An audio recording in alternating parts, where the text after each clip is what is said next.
reçu une soeur la nuit. Il pleuvait et puis elle est restée. Les petits lits, elle était en bas. Je me suis mis en bas, elle est en haut. Il ne faut jamais tenter Dieu. J'ai regretté toute ma vie. Je pensais que le Saint-Esprit m'avait quitté ce jour-là. J'ai pleuré tout ce qui était pleur en moi. Et ça ne m'a pas aidé. Parce que j'ai touché la fille, elle est partie. 6 mois après, elle me revient, elle dit, elle est enceinte de moi. Tu crois que c'est moi? Il dit, c'est toi. Le jour que tu m'as touché, tu as oublié. C'était triste pour moi. Et Dieu m'a fait grâce. Je me suis marié à 28 ans. Parce que je dis, je ne veux même pas pécher contre Dieu. J'ai vécu 21 ans avec ma femme. Et Dieu l'a rappelé aussi. C'est pas facile. Dieu m'a aidé toute ma vie à le servir. Et à le servir tout le temps de ma vie. J'avais un ami fidèle. À part le Saint-Esprit, c'était mon épouse. En 2014, on dit, bon, on veut rester définitivement aux États-Unis. Et on est resté. Et malheureusement, elle n'a pas été malade. Et elle est partie à l'hôpital un mardi. On dit, il n'y avait pas de place. Le mercredi, elle est partie. Le jeudi, à 20h, elle est rendue là. C'était pénible pour les enfants. C'était difficile pour tout le monde. Mais Dieu, bon, il fait ce qui lui plaît. C'était pas facile, mais je me suis remis et tout. Et j'avais juré, j'ai dit non, moi je ne me marie plus, hein, c'est pas bon. Mais petit à petit, ça vient un peu. Mon père spirituel est venu récemment, on a fait la convention. Et il a dit, il faut que tu te maries. Si tu ne te maries pas, c'est pas bon. Et Dieu est en train de faire. Mon cœur veut céder. Souvent, je suis là, j'ai envie de me marier. Souvent, je n'ai pas envie de me marier. Moi, je partage mon expérience, c'est comme ça. Je ne peux pas parler de quelqu'un d'autre, de parler de moi-même. Ne parlez jamais d'un homme de Dieu. Parlez de vous-même. Souvent, j'ai envie de me marier. Souvent, je n'ai pas envie. Et c'est pas facile. Les enfants me disent, Daddy, papa, il faut que tu te maries et tout. Je réfléchis et puis j'ai dit, prions le Seigneur. Amen. L'église que je dirige, c'est l'église apostolique évangélique. Et nous avons aujourd'hui 17 églises à Abidjan. Nous avons fait notre convention avec 16 églises le mois passé. Et nous préparons. Quand j'ai croisé la servante de Dieu, parce que je connaissais l'homme de Dieu qui est aux États-Unis, j'ai eu confiance. Parce que nous, on est des vieilles églises. Mon église n'est pas vieille, mais j'ai grandi dans les églises, les grandes églises. Donc, on n'a pas appris à sortir. Parce qu'il y a des gens qui sont des chrétiens papillons. Ils font comme ça. Dis à quelqu'un, il ne faut pas être chrétien papillon. Quand Dieu t'envoie ici, là, il sait pourquoi il t'envoie ici. C'est ici se trouve ta bénédiction. C'est pourquoi il t'a envoyé ce matin ici. Dis à quelqu'un, est-ce que tu comprends? Oh, dis-lui bien, est-ce que tu comprends? Si Dieu t'a envoyé ici, c'est pour te bénir ce Dieu. Le chrétien papillon là, nous on n'a pas connu ça. Donc quand j'ai eu la conviction, et je suis venu, et je pense que je vais être un instrument aussi pour que Dieu nous bénisse tous ce matin. Amen. Donc au même moment que je vais prier pour vous quand je sortirai d'ici, priez aussi pour moi. Parce que j'ai besoin aussi de prier. L'apôtre Paul pourrait dire de prier pour lui. Je vais partager une petite expérience de la Bible avec vous concernant votre destinée. Souvent quand on vient à l'église, on se dit, j'ai duré dans l'église, je ne suis pas encore marié. J'ai duré dans l'église, je ne travaille pas. Je suis dans l'église, il y a des problèmes. Je veux voyager, j'ai tel projet, je veux réaliser telle chose. Et souvent, on ne sait pas que faire. Dis Amen. Amen. Et on sait d'où on vient, mais par moments, on ne sait pas où on va. Parce que où on va là, c'est ça qui est la destinée. Donc la puissance de l'aigle qui va être enseignée va vous aider à rentrer dans votre destinée. Parce que l'aigle, il voit très loin. L'aigle, c'est la vision. Et beaucoup de chrétiens n'arrivent pas à percevoir la vision dans leur vie. Ils regardent par moments l'apparence, mais ils ne voient pas percer le mystère qui est caché là. Dis à quelqu'un, les yeux de l'aigle. Dis-lui, les yeux de l'aigle. L'aigle, la puissance de l'aigle va te permettre de rentrer dans ta destinée. Mais cette destinée va être préparée par ton esprit, comme enseigné sur l'aigle, Dieu va faire. Parce que c'est un enseignement très puissant. David était derrière les troupeaux. Tous ses frères sont passés. Il ne reste que lui seul. Y a-t-il un encore là-bas? Dieu choisit toujours tous ceux qui sont beaux. Ce n'est pas beauté physique, mais beau. Là, pour David, on décrit des yeux comment? Blonds, le visage mignon, très joli. Oh, tu es beau ce matin. Dis à quelqu'un, tu es très belle, tu es très beau. Un enfant de Dieu n'est jamais vilain. Parce que la gloire de Dieu illumine sa vie et la gloire fait qu'il est encore très beau. Donc vous êtes belle, beau ce matin. Acclamez vous-même ce matin. On acclame le Seigneur pour ta vie. Parce que tu n'es pas n'importe qui.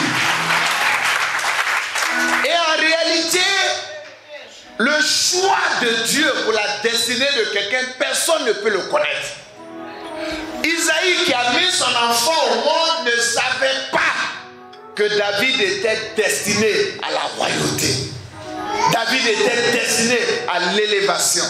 David était destiné à la table du roi. Quelle est ta destinée? Demande à quelqu'un, quelle est ta destinée? Parce que chez moi, quand j'ai vu dire peut-être qu'il y a une personne, deux personnes qui sont payées la dîme, peut-être le deux n'a pas encore eu son salaire, mais si c'est comme ça, tout le monde a eu leur salaire. J'ai vu des gens qui n'ont pas venu payer leur dîme. Quand tu es dans une église, tu ne payes pas ta dîme. Tu fermes ta destinée. Quand tu ne payes pas ta dîme, tu retardes ta destinée. Je te dis en vérité, on ne peut pas prier pour toi pour devenir riche, ça n'existe pas. Il n'y a pas l'onction et prier. Et puis tout de suite, la gamme va descendre. Non, ce n'est pas possible. Celui qui sème, il fait quoi? Il récolte. Quand tu donnes, la Bible dit, maman a lu le verset, il ouvre les écluses des cieux pour faire descendre la bénédiction en abondance. Ça dit bénédiction matérielle. Et déjà, je dis, je menacerai le dévoreur. La dîme apporte quoi? La protection divine. Donc tu dois toujours payer ta dîme. Même si tu vas au marché, la 10e partie est là. Même tu es chanteur, la 10e partie est là. Même tu es pianiste, ce qu'on te donne. C'est comme ça que j'ai appris à mes enfants. Même leur argent de poche, ils enlèvent la dîme dedans et donnent à Dieu. Même on te donne un don, 10 000, tu dois garder toujours combien? 1000 francs de Dieu. Si vous ne payez pas la dîme, cette église ne connaîtra pas la richesse matérielle. Dis à quelqu'un, il faut payer ta dîme. Et puis il faut te repentir. Parce que si tu ne payes pas ta dîme, c'est pas bon. C'est pas bon. Dis amen. La destinée d'un homme, c'est Dieu qui la tient. Et Isaïe n'a pas su que son dernier fils était destiné à la royauté. Toi, tu es destiné à quoi? C'est pourquoi je te demandais tout à l'heure. Tu es destiné à quoi, papa? Qu'est-ce que vous faites dans la vie? Je suis technicien. Technicien. Tu es technique quoi? Entreprise. C'est comme ça. Vous tous qui êtes ici, je reviens encore pour fermer la parenthèse. Si vous ne payez pas la dîme, vous tous qui êtes là, vous allez voir que la richesse spirituelle, matérielle, va être bloquée par rapport à votre destinée. Ceux qui paient la dîme sont eux qui auront toujours témoignage. Dis à quelqu'un, obéis à la loi de Dieu. Obéis. Dis à quelqu'un là-bas, obéis. Parce qu'on dit les choses quand les chrétiens n'aiment pas. Touche quelqu'un, il faut lui dire obéis, obéis, obéis.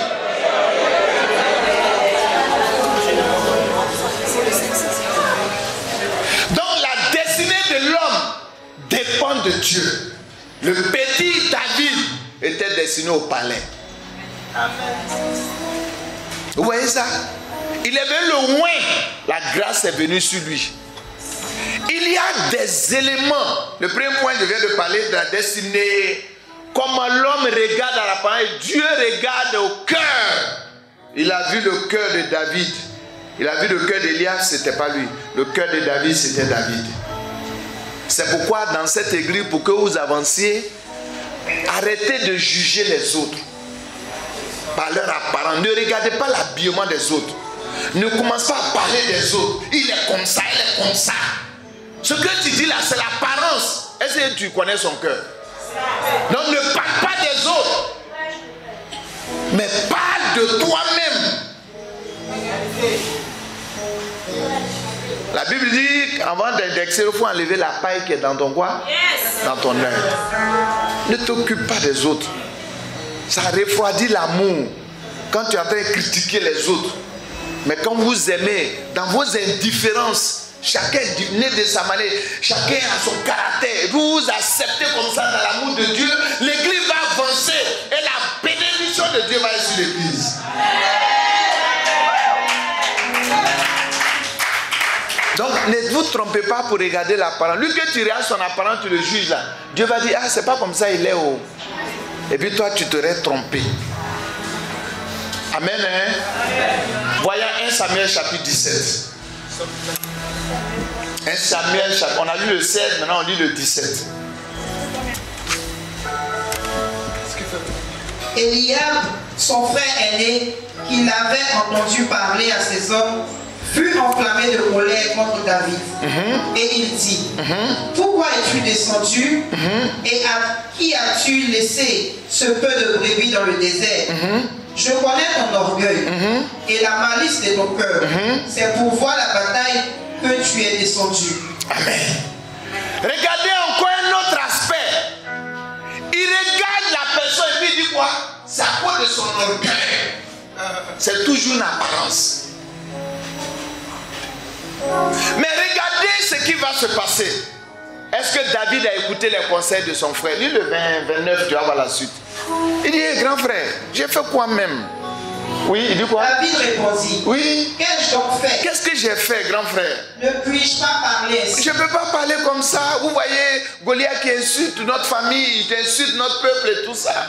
Oui, vas-y. Et il se détourna de lui oui. pour s'adresser à un autre. Amen. Amen. Écoutez bien.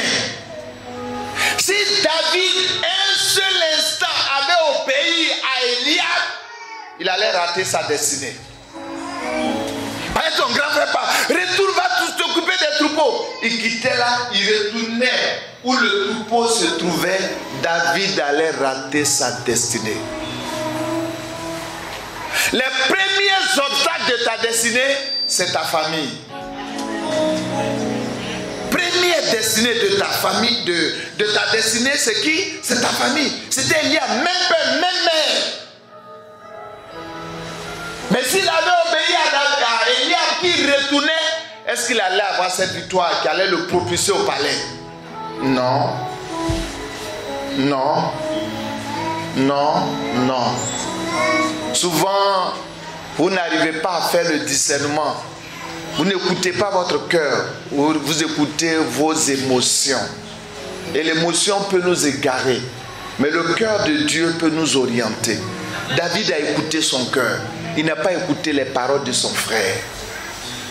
Souvent tu écoutes beaucoup ce qu'on te dit, tes parents, tu écoutes, tu es marié, tu écoutes tes parents, tu es marié, tu écoutes n'importe qui, ou bien tu n'es pas marié, tous les conseils de tes parents, c'est ce que tu écoutes.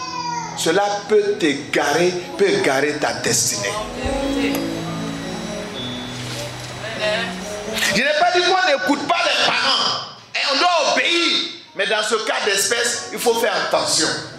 Eliab savait pas que c'est le diable qui l'utilisait. Il trouve son bébé, tu es orgueilleux. Regarde comment tu es. Tu n'écoutes pas. Tu es à cause de regarder la guerre que tu es venu. Allez, retourne là-bas. Est-ce qu'il a-t-il, on fait ça comme une étude théologique, est-ce qu'il a-t-il désobéi à son frère? Non, il n'a pas désobéi. Il était à son poste pour sa destinée. Tout l'humanité parlera de David jusqu'à la fin des temps. Parce qu'il a impacté. Tu peux impacter aussi. Tu peux impacter aussi. Tu écoutes trop les gens. Il faut lui parler, tu écoutes trop les gens. Il ne faut pas écouter les gens. Il faut lui dire, il ne faut pas écouter les gens. Tu aimes trop écouter les gens. Tu aimes trop écouter ta famille. Un peu, maman, oui, papa. Oh.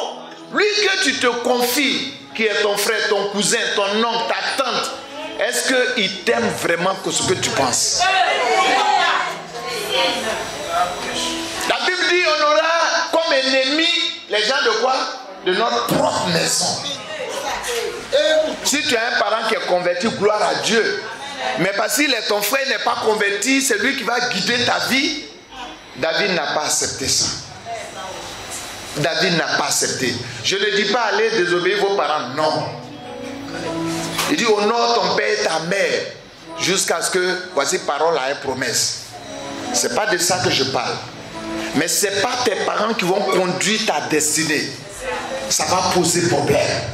Le deuxième piège qui est dedans, lisez le verset 33. Saül dit à David, tu ne peux pas aller te battre avec Philistin, car tu es un enfant, et il est un homme de guerre dès sa jeunesse. David dit à Saül, ton serviteur faisait perdre les brebis et son père. Et quand un lion ou un ours venait en enlever une du troupeau, je courais après lui. Amen. Amen. Vous voyez, regardez, maintenant ce n'est plus la famille, mais carrément au dehors. On doit obéir aux autorités. Mais David, est-ce qu'il a obéi au roi? Il dit non. Au contraire, il s'est défendu maintenant. Il dit, tu ne peux pas, tu es un enfant. On peut te sous-estimer. Faut toi-même. Les gens peuvent te sous-estimer, mais toi-même, tu ne dois pas te sous-estimer aussi. Je ne peux rien devenir. Je n'ai rien. Tout ce qu'on dit en fait dans l'église là, toi tu te plains toujours. Bon, ça là, c'est trop. Cotisation ou bien. Non. Tu te sous-estimes. Parce que pourtant tu es la prunelle de Dieu. Tu n'es pas n'importe qui. Dieu t'a choisi dans cette église. C'est très important. Tu veux écouter au dehors. David dit qu'il n'écoutera pas, même pas le roi même. Même pas le roi. Le roi le sous-estime. Ils vont te sous-estimer. Vous savez, il y a des réunions qu'on fait dans vos familles. Comme tu n'as rien, on ne t'associe pas. Et puis même quand tu es assis à la réunion, quand les autres peuvent parler, on ne te donne pas vite la parole. Oui, moi, attends un peu. Oui, il faut parler. Tu sais que tu ne peux pas garder un. Tu t'en mets à attendre et puis par contre, quand on te donne la parole vers la fin, oui, il faut parler maintenant. On dit, oh, vraiment ce que je voulais dire, j'ai oublié. Tu es complexé, tu es frustré. Dans l'église, tu peux recevoir des frustrations. Mais tu te dis, ce matin, il faut que tu libères ton cœur. Ce matin, il faut être en joie. Ce matin, il faut que tu regardes seulement qu'à ta destinée. Il ne faut pas regarder ce que l'homme peut te faire, ton frère, ta soeur. Mais regarde ce que Dieu t'a envoyé faire ici. Parce que si tu fais ce que Dieu te demande, Dieu t'élèvera.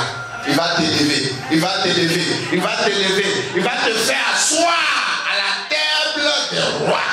Alléluia. David est véritablement un oint de Dieu. 3 étapes. Il a oint. Deuxième étape, il a refusé de se compromettre avec sa famille. Troisième étape, il a refusé de se compromettre avec tout le monde. Non, pas du tout. Mais nous, c'est un piège qu'on tombe toujours dedans. On ne sait pas garder sa langue. On ne sait pas garder sa bouche. La seule personne venue voir tes parents spirituels. Mais toi, tu veux parler tes problèmes à elle, tout le monde. Tout le monde sait ton problème. On sait que tu n'as pas d'argent. Généralement, quand on dit, je vais vous dire un secret, quand on dit de cotiser, vous n'avez pas, pour provoquer Dieu, il faut toujours dire ta part. Il faut toujours dire. Il faut toujours dire. On dit, ça va coûter 1 million. Toi, tu veux coûter 2, moi je donne 100 000. Dieu, il appelle à l'existence ce qui n'existe pas. Dieu va permettre qu'en vérité, il va susciter quelqu'un qui va te donner la main pour donner. C'est pourquoi j'ai dit, préparez votre richesse par rapport à votre destinée. Ne refusez jamais de payer votre dîme. Tel que vous êtes, il n'y a pas quelqu'un qui a dit, je ne reçois rien de grâce de l'argent financièrement par Dieu. Dieu me fait toujours grâce. Donc je dois toujours payer ma dîme. En parlant de David, pour entrer dans sa destinée, aller au palais, il y a plusieurs cas qu'on peut prendre. Regardez le cas d'Esther. Esther était destinée à quoi?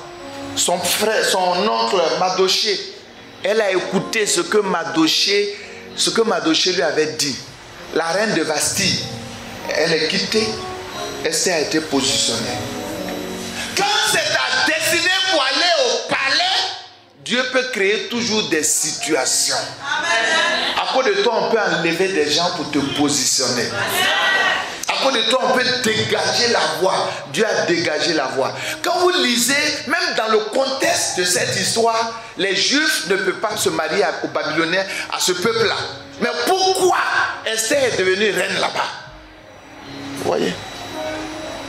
Quelle est ta destinée? Comment tu la prépares? Tu as foi? Esther écoutait bien son oncle Mardochée. Toi, tu écoutes quand la servante de Dieu te donne un conseil. Tu écoutes quand papa te donne des conseils. Est-ce que tu rentres au-dedans de toi-même? Dans l'être entier, il y a deux cœurs. Il y a la grande voix et la petite voix. La grande voix dit, faut faire. La petite voix dit, ne fais pas. Vous n'avez pas remarqué ça?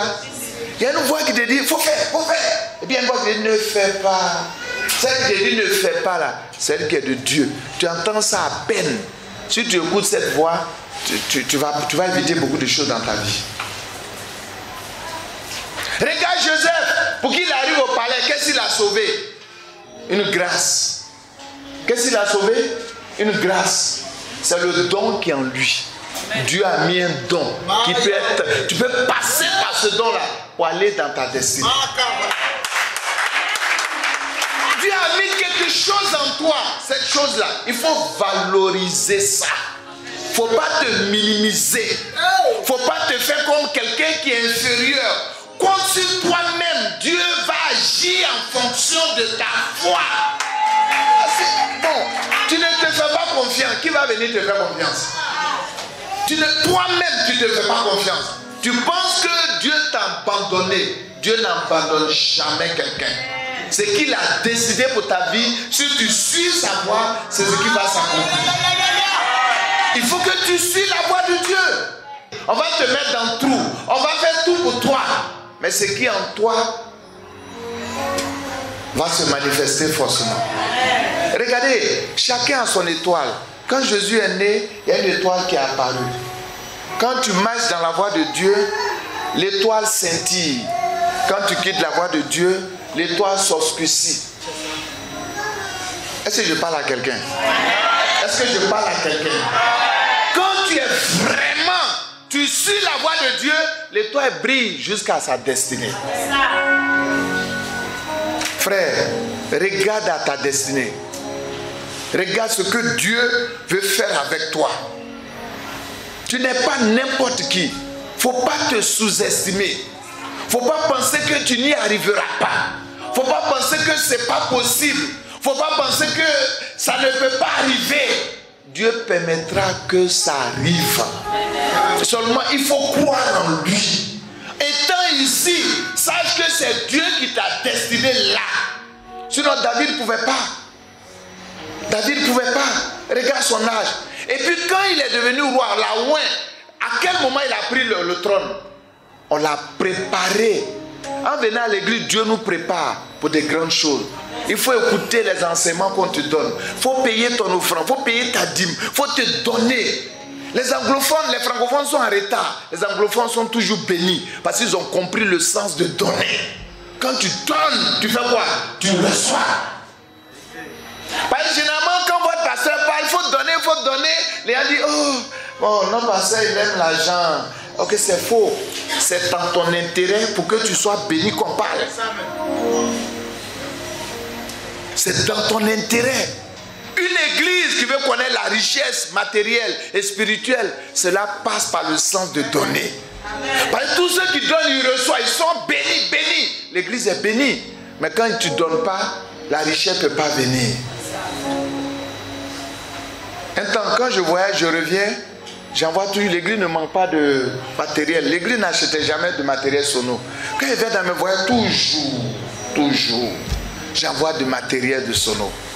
Et puis un jour, Dieu me dit, il passe par ma défunte femme, il dit, si tu fais comme ça, Dieu dit, si tu fais comme ça, le peuple ne peut pas être béni. Parce que généralement, le peuple ne réagit pas. Et l'homme qui a la vision, il veut faire quelque chose, il s'en chercher de sa force pour pouvoir faire des trucs. Non. Il y a des gens ici qui donnent. Je vais vous encourager à donner. Ceux qui ne donnent pas, je vous encourage à commencer à donner. Quelle est ta destinée? Tu es destiné au palais? Demande à quelqu'un, tu es destiné au palais? Il faut bien lui demander, est-ce qu'il est destiné au palais? Demande-lui bien si tu es destiné, n'est même pas sûr de lui-même. Tu es destiné au palais? Dieu t'a destiné à être au sommet et non à la queue. Il faut que tu aies cette force-là de croire que Dieu t'a appelé à une destinée dans laquelle tu dois rentrer. Et tu dois saisir cela, quels que soient les obstacles. Ne pas écouter à côté, à gauche et à droite. Obéir à ce que le leader vous donne comme recommandation. Afin que la gloire de Dieu soit manifeste dans cette œuvre. Afin que la volonté de Dieu soit manifestée dans cette œuvre. À partir de ce jour, crois à quoi Dieu t'a appelé. Et puis tu vas persévérer dans ça. Et tu verras cela s'accomplir. Que Dieu vous bénisse. On se lève pour prier.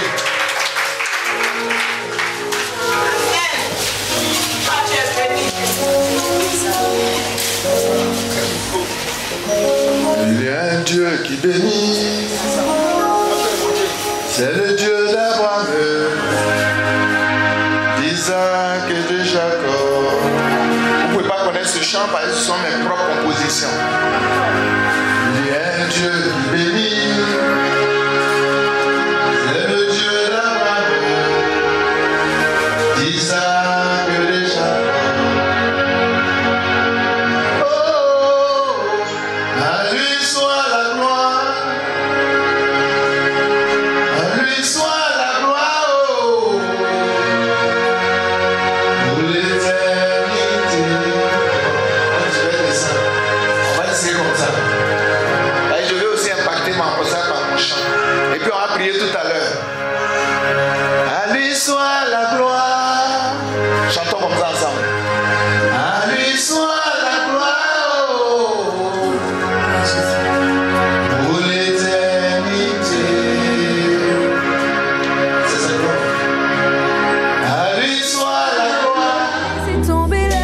Plus d'informations, veuillez nous joindre au plus 225 07 57 42 56 82 07 07 01 23 70. Compte mail benissara64@gmail.com.